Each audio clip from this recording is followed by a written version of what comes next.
बिस्मिल्लाहिर्रहमानिर्रहीम। अस्सलाम वालेकुम नाज़रीन, आप यूट्यूब चैनल देख रहे हैं। मैं इमरान ख़ान हूँ।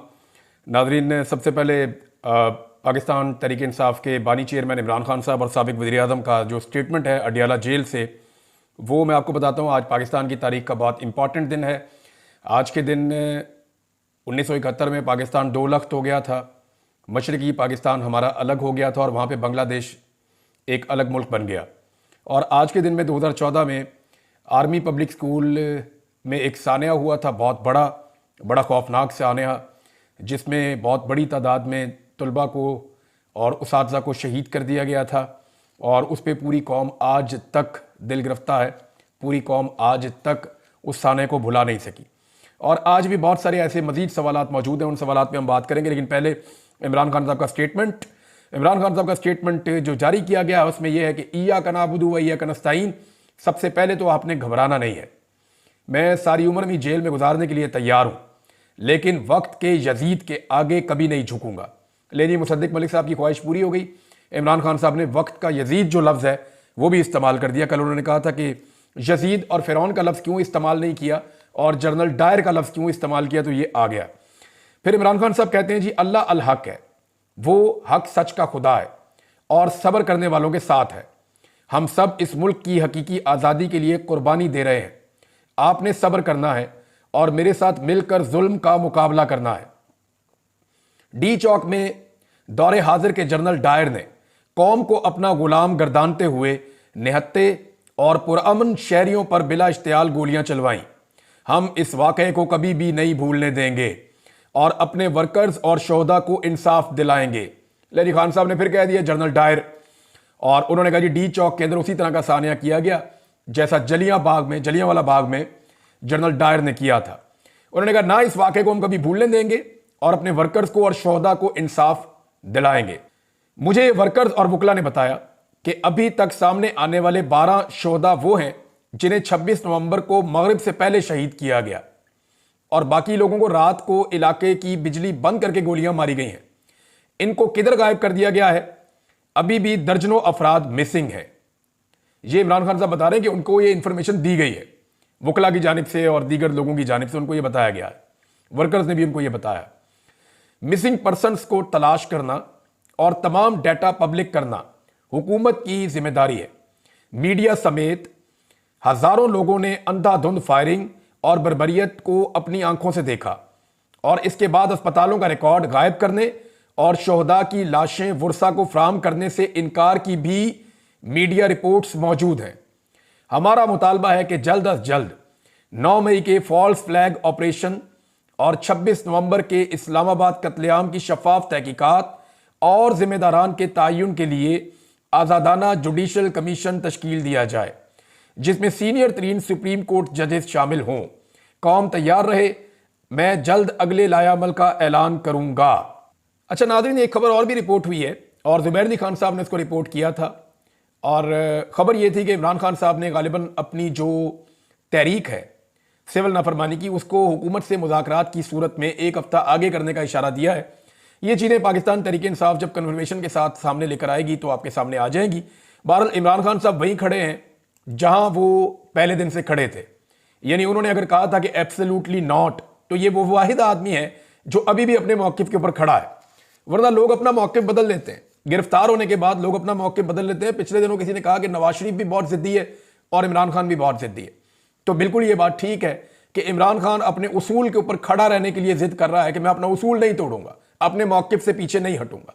और नवाज शरीफ ने हमेशा गिरफ्तार होते ही डील की जिद की है और इतनी जिद की डील की कि नवाज शरीफ को हर मरतबा डील मिल गई है। कभी अमेरिका ने डील लेकर दी, कभी सऊदिया ने डील लेकर दी, कभी किसी और अरबी मुल्क ने डील लेकर दी, कभी पाकिस्तान के अंदर एस्टेब्लिशमेंट में मौजूद लोगों ने डील लेकर दी। लेकिन इमरान खान साहब जो हैं वो डट गए हैं, वो इस तरह की डील लेने के हक में नहीं है। जबकि दूसरी जानिब नवाज शरीफ साहब जो हैं वो हमेशा डील लेने में कामयाब हुए हैं। इमरान खान साहब ने एक और बात की और इसको फवाद चौधरी साहब ने भी इसी बात को रिपोर्ट किया है।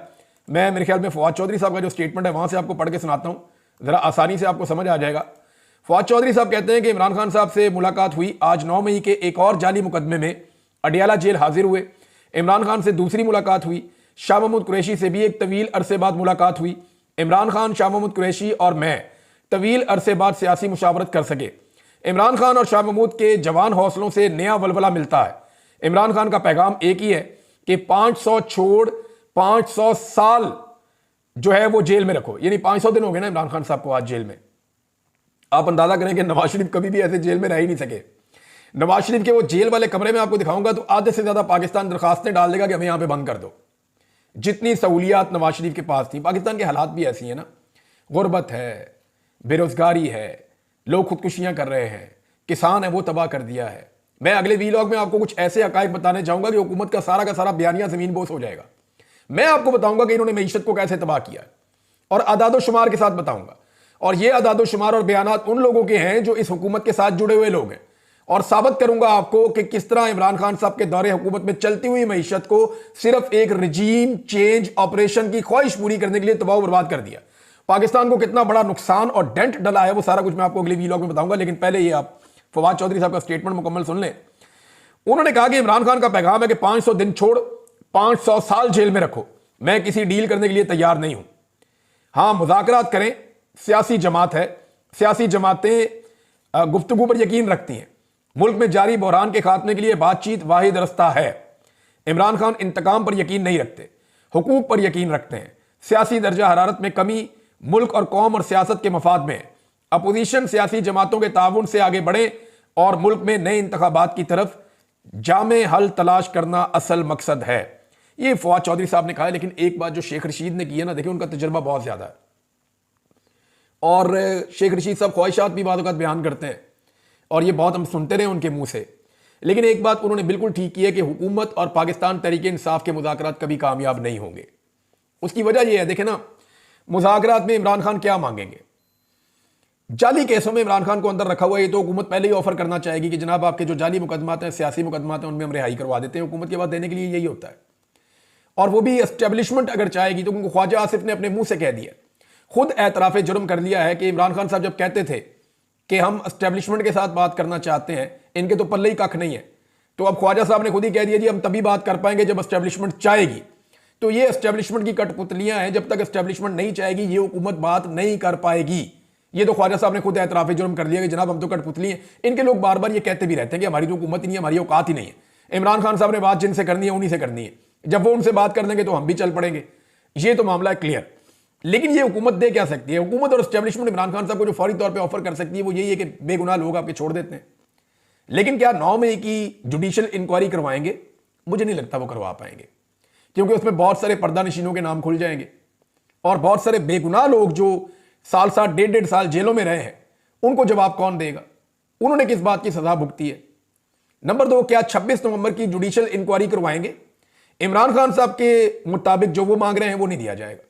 हां, गोंगलों से मट्टी झाड़ने की कोई कोशिश तो की जा सकती है, कोई ऐसे ही इधर उधर का खाना पूरी तो की जा सकती है, लेकिन प्रॉपर इंक्वायरी कभी नहीं करवाएंगे। क्योंकि पूरी दुनिया ने देखा है जो डी चौक के अंदर उस दिन कत्लेआम हुआ है, जैसे लोगों को दिन से लेकर रात कहे तक मारा गया, जिस तरह रियल बुलेट्स चली। अभी अल जजीरा की एक फुटेज है जिसको पाकिस्तान तहरीक इंसाफ ने जारी किया अपने अकाउंट के ऊपर, जो उन्होंने लिखा और जो उन्होंने दिखाया वो मैं आपको बता देता हूं।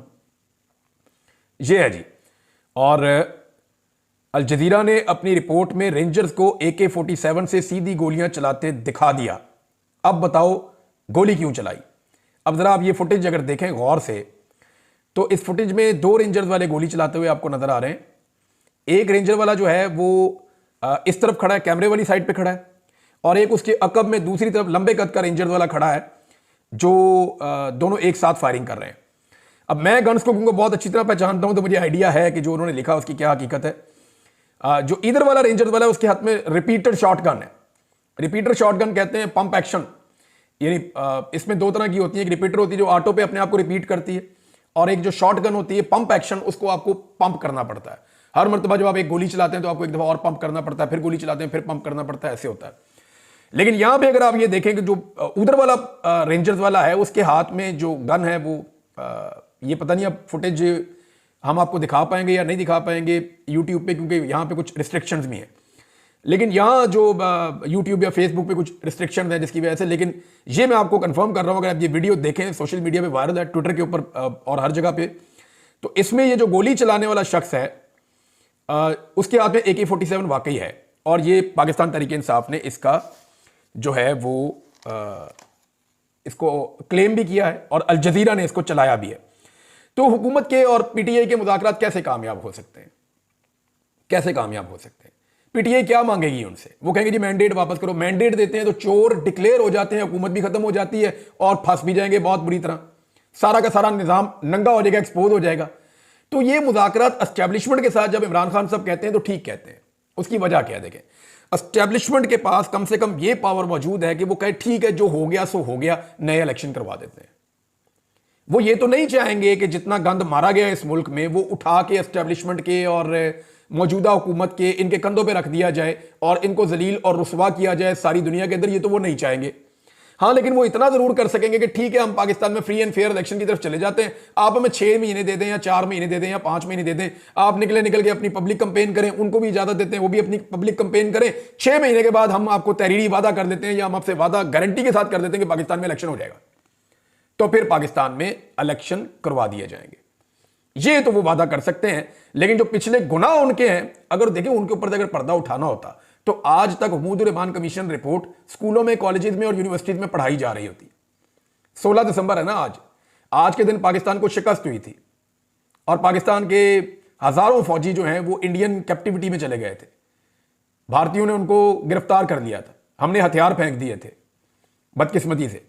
और हथियार हमने इसलिए नहीं फेंके थे कि हम लड़ने की कैपेसिटी या सलाहियत नहीं थी हमारे अंदर, हमारी बेशुमार गलतियां थी, जिनमें सबसे बड़ा मामला यह था कि पाकिस्तान की मिलिट्री एस्टेब्लिशमेंट ये नहीं चाहती थी कि पाकिस्तान की फौज और लड़े। और ये हथियार फेंकने का जो फैसला है मुख्तलिफ रिपोर्ट्स के मुताबिक वो यहां पाकिस्तान में किया गया था, मगरबी पाकिस्तान में किया गया था और वहां फौजियों को हथियार फेंकने पड़े। अब वो वीडियोज इंडिया हर दफ्तर में अपने उन्होंने तस्वीरें लगाई हुई है, हर जगह वो वीडियोज चलाते हैं, पाकिस्तान को रुसवा करते हैं। लेकिन अगर देखें अपने माजी की गलतियों से सीखना होता या उन गलतियों के ऊपर शर्मिंदा होना होता तो हुकूमत-उर-रहमान कमीशन रिपोर्ट जो है वो पब्लिक हो चुकी होती, लेकिन वो पब्लिक आज तक नहीं हुई। एस्टेब्लिशमेंट ने आज तक जो कुछ भी किया उसको कभी भी निसाब का हिस्सा नहीं बनने दिया, तो वो ये नहीं चाहेंगे कि जो कुछ 2024 के इलेक्शन में उन्होंने किया वो निसाब का हिस्सा बन जाए। तो इसलिए उसके ऊपर मट्टी डाल के वो आगे बढ़ने की कोशिश करेंगे और एक नया इलेक्शन ही हो सकता है। पाकिस्तान तहरीक इंसाफ अब कर क्या रही है? पाकिस्तान तहरीक इंसाफ के 2 मिशन है, इसको जरा आप गौर से समझ लें जो वो कर रहे हैं, और उसके मुकाबले में दूसरी तरफ से पीडीएम की जमातें या हुकूमत या उनका मीडिया क्या कर रहा है ये भी मैं आपको बता देता हूं। पाकिस्तान तहरीक इंसाफ का यह है कि हुकूमत के पीछे से एस्टेब्लिशमेंट की सपोर्ट निकल जाए। यानी ये जो हुकूमत है इस वक्त जो बैठी हुई है, इसको मुकम्मल सपोर्ट है पाकिस्तान की मिलिट्री एस्टेब्लिशमेंट की। ये आलमी अखबारात में, मीडिया में हर जगह लिखा जाता है, मैं कोई अकेला नहीं कह रहा, सब कहते हैं कि, और ये सब जानते हैं, ये सारे के सारे ही जानते हैं, नैरेटिव एक है, बयानिया एक है, हर चीज एक है। पाकिस्तान का मईशत से लेकर दहशतगर्दी के मामला लेकर और पाकिस्तान के जितना भी अवामी स्ट्रक्चर है सब कुछ तबाह करने के बावजूद पूरी सपोर्ट जो है इस हुकूमत को एस्टेब्लिशमेंट की है, वरना ये हुकूमत तो 5 मिनट नहीं चल सकती। तो हुकूमत को एस्टेब्लिशमेंट की सपोर्ट है। पाकिस्तान तहरीक इंसाफ का पहला मिशन है कि एस्टेब्लिशमेंट की सपोर्ट हुकूमत के पीछे से निकल जाए, लेकिन वो तो निकलेगी नहीं, क्योंकि इस वक्त मामला ऐसे हैं कि एस्टेब्लिशमेंट और हुकूमत दोनों इमरान खान को अपना दुश्मन समझते हैं और उन्हें लगता है कि इमरान खान आ गया तो हम दोनों के लिए मुश्किलात हो जाएंगी। अब एस्टेब्लिशमेंट की सपोर्ट हुकूमत के पीछे से कैसे निकले उसका पाकिस्तान तहरीक इंसाफ ने हल निकाला है, और वो ऐसे निकाला है कि एस्टेब्लिशमेंट के पीछे से जो अमेरिकन सपोर्ट है वो निकाल दी जाए। यानी अभी तक जो कुछ भी एस्टेब्लिशमेंट कर रही है इसमें एस्टेब्लिशमेंट को पीछे से अमेरिकन सपोर्ट है। अगर अमेरिकन सपोर्ट एस्टेब्लिशमेंट के पीछे से निकल जाती है तो फिर एस्टेब्लिशमेंट की सपोर्ट हुकूमत के पीछे से फौरन निकल जाएगी। यह है जी पाकिस्तान तहरीक इंसाफ का सिंपल मिशन, और इसमें जो ओवरसीज पाकिस्तानी है वो बहुत ज्यादा काम कर रहे हैं। अमेरिका और बरतानिया की सपोर्ट एस्टेब्लिशमेंट के पीछे से रफ्ता रफ्ता निकलती चली जा रही है, और आने वाले हफ्ते में मैं आपको पहले बता चुका हूं कि 25 तारीख तक कुछ ऐसी डेवलपमेंट्स होंगी।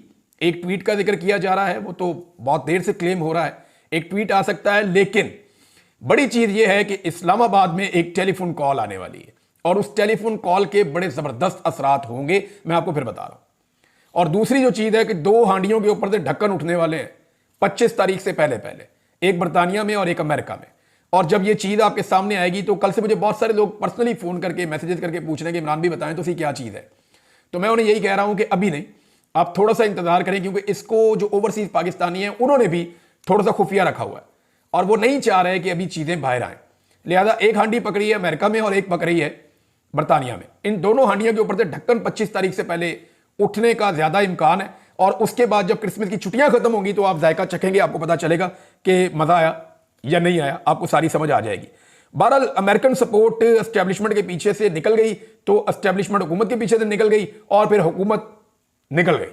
हुकूमत फिर टिक नहीं सकती, फिर हवाई अड्डे होंगे, वहां से खसूसी परवाजें होंगी और कोई लंदन जाएगा, कोई जो है वो जाएगा अमेरिका जाएगा, कोई कहीं भागेगा, कोई कहीं भागेगा, ये या रुक नहीं पाएंगे।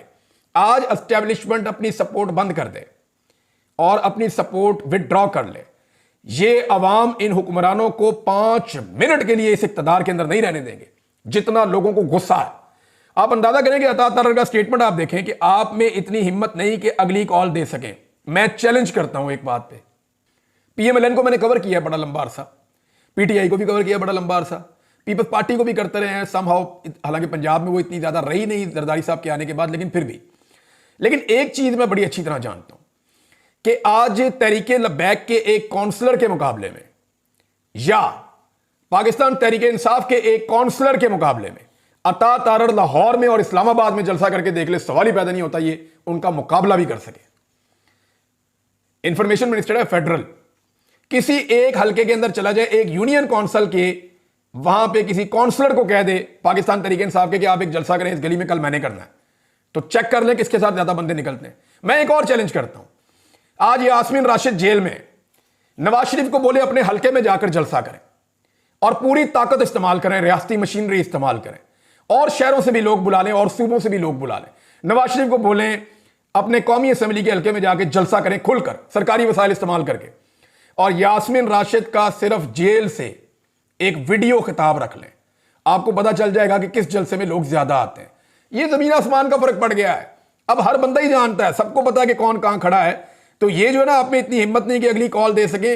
अगली कॉल सिर्फ इमरान खान ने ये दी थी कि दुआ करें, तो उसके ऊपर जलसे जैसा माहौल बन गया था। पेशावर में बहुत बड़ा प्रोग्राम हुआ है, दुनिया के कई मुल्कों में बहुत बड़े बड़े प्रोग्राम हुए हैं। अब आ जाए नाज़रीन उन सवालात की तरफ जो उठाए गए और उनके जवाब नहीं आए। आज भी एक सवाल है जो पाकिस्तानी बार बार पूछते हैं 16 दिसंबर के दिन तक, कि गोली क्यों चलाई, गोली क्यों चलाई, इसका जवाब नहीं आ रहा। गोली क्यों चलाई, यह सवाल बार बार पूछा जा रहा है। हर बच्चा, हर बड़ा, हर खातून ये पूछ रही है कि गोली क्यों चलाई। पाकिस्तान के अंदर लोग पूछ रहे हैं, पाकिस्तान के बाहर लोग पूछ रहे हैं गोली क्यों चलाई। हर शख्स ये पूछ रहा है गोली क्यों चलाई। अगर कोई नहीं पूछ रहा तो पाकिस्तान की अदालतें नहीं पूछ रही। जिनको बुनियादी तौर पे इस सवाल को सबसे पहले उठाना चाहिए था, सो मोटो लेकर उठाना चाहिए था कि फेडरल कैपिटल के अंदर गोली क्यों चलाई, वो चुप बैठे हुए। जिन्हें पूछना था वो नहीं पूछ रहे, जज नहीं पूछ रहे, अदलिया नहीं पूछ रही गोली क्यों चलाई, बाकी सारी दुनिया पूछ रही है। गैर मुल्की पूछ रहे हैं, ओवरसीज पूछ रहे हैं, पाकिस्तानी पूछ रहे हैं, बच्चे बच्चे की जबान के ऊपर है गोली क्यों चलाई। लेकिन जिन्होंने पूछना है वो नहीं पूछ रहे।